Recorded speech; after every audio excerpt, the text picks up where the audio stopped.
weather is a bit flippy today up and down the country, but let's just hope we can make the most of it, shall we? New data from the Council of Trade Unions, or CTU's annual work life survey shows a snapshot of working people's experiences and outlook heading out of 2020 and into the new year. Concerningly, 42% of respondents cite workplace bullying as an issue in their workplace, a number only marginally down on last year, and 49% say they have had their work or income adversely affected by the COVID 19 pandemic. Joining us this morning to walk us more through the survey is the Secretary for Council of Trade Union, uh, Melissa Ansell-Bridges. Talo Falava, and thank you for joining us this morning. Lava. Look, Thank you very much. Thank you for having me. oh, good. Thank you for being up in this crazy hour. Even the clouds are still waiting on their alarm. Melissa, Yeah. we look at the survey that you guys did and the figures that you've released and the fact that we didn't, so far the respondents aren't showing too much of a change from the following year. What's one to make of the Mm. recent data from the survey? Yeah, so I mean, in terms of the response to that bullying being an issue in your workplace, so those numbers are down slightly on last year, but not in a way which indicates really meaningful change for working people. So what we can take away from that is, this is a widespread issue. Nearly half of people say that it's an issue at their workplace. That might mean that either they are being bullied or maybe they see other people being bullied in their workplace, but it's clearly widespread, and that means that we can't just dismiss this problem as being a few bad eggs, a couple of people who are doing the wrong thing. We know that it's actually quite a widespread problem, and it needs a solution which will really, um, actually properly address this problem. So we, as a country, I think we really need to be doing something quite substantial to address bullying in the workplace, because it's clearly a problem for a lot of people. Now, just to make sure that our audience understand that are tuning in for the first time and hearing workplace bullying, because we always get a picture that Mm, it's just either, you know how we always get a manager just bullying you around and telling you, but there are various mm, different mm. forms of bullying. I believe that when you look at an environment of a Yeah. company, you will use that to analyze. Can you give us a breakdown of some of those, what you term, that are all part of workplace bullying? Yeah, absolutely. So, I mean, you're right that I think probably the thing that people think about most often is someone being bullied by their manager, and that certainly can happen. But bullying could also be between colleagues who, are sort of work in similar jobs or from different teams as well, but who aren't necessarily manager and employee. They could sort of be sort of on the same level of the company as well. It could also, I mean, sometimes, I think far less often, but sometimes it can be someone bullying their manager, but it's more often that other way around, because of the power dynamic between people in those positions. Um, Bullying can be a range of things, but it's about, at its core, bullying is a repeated pattern of behavior. So it's not so much like just a one-off. Someone did something, bad or offensive or mean, but there's a sort of consistent pattern of this behavior, which makes the person on the receiving end feel targeted by that behavior. That behavior, I mean, it can be a range of things, but it can be, really harsh words or swearing. In extreme circumstances, it can involve, physical abuse or harm. But it doesn't necessarily, and often in the workplace, it isn't actually that extreme. So sometimes people can feel that maybe what they're experiencing isn't that bad because they're not being physically hurt, but the emotional damage that can happen from that repeated negative behavior can be really damaging for people as well. How much of COVID-19 and the impact that it had on all various different companies would you say played an impact Mm. on what went on in 2020 uh, with regards to mistreatment within companies? Mm.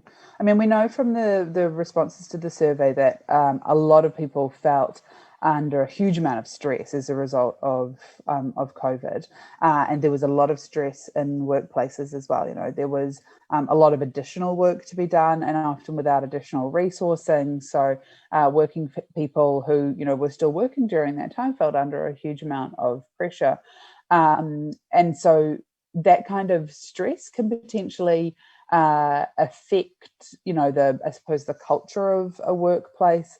But because we know that these numbers aren't that different to the previous year, I think these problems existed well before COVID-19. That high number, I don't think, can be attributed to COVID.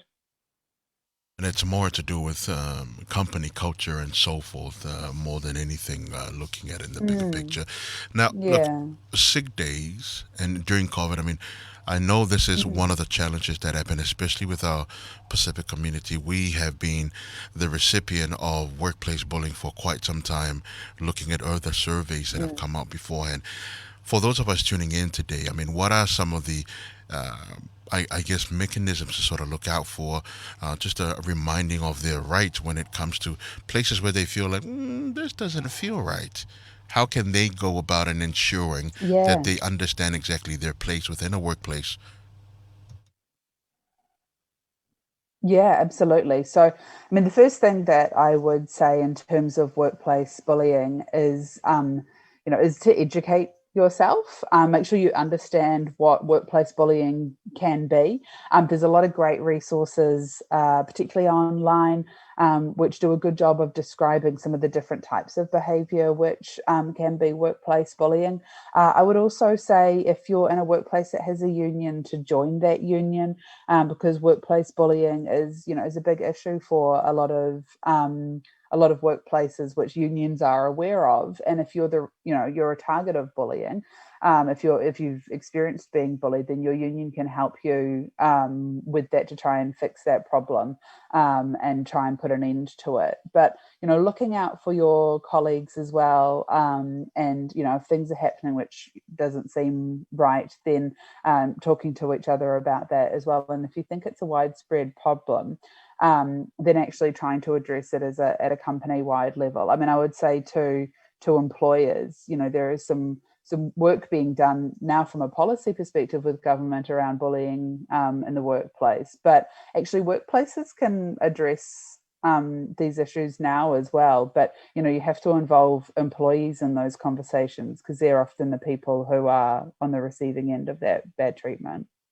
94.3% responded strongly when the question put forward about the increase of the minimum sick leave from 5 days to 10 days, you Yeah, know?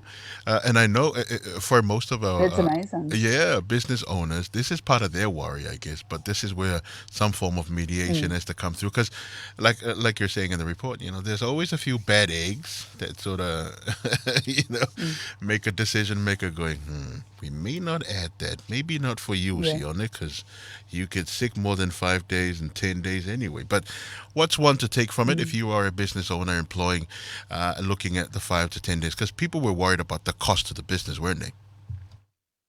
Yeah, yeah. I mean, that result from the survey, that 94.3% of people support increasing the minimum sick leave from 5 days to 10 days is resounding support. And luckily this is happening. It's in train. The government has begun the process to change sick leave so that it will be 10 days, which is really fantastic.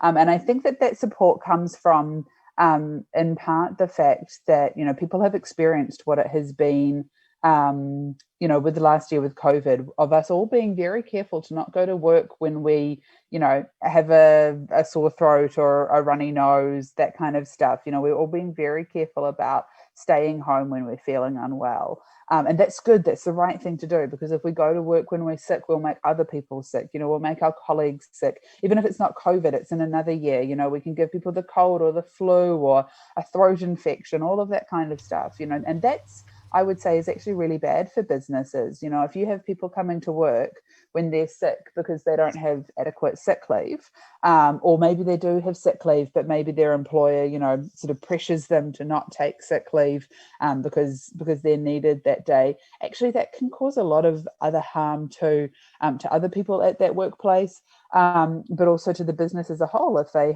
start having lots of people sick all at the same time. So I think it's actually in the best interest of businesses to make sure that people are staying at home and have enough sick leave to do that, because if it's a choice of staying at home and not being paid, or coming into to work sick, sometimes if it's a matter of like being able to pay your rent or buy food or not, then a lot of people are going to choose to come to work even though they're not feeling 100%. So I think it's a good thing for business actually to make sure that people are able to stay home when they're not well. Giving potential to something else. Melissa, thank you very much for your time this morning. Mm, Appreciate the information, and thank you. have a good day. And Happy New Year's. Thank you. Have a lovely day. Yeah, Happy New Year. See ya. Cheers. Well, look, it is now 28, sorry, 8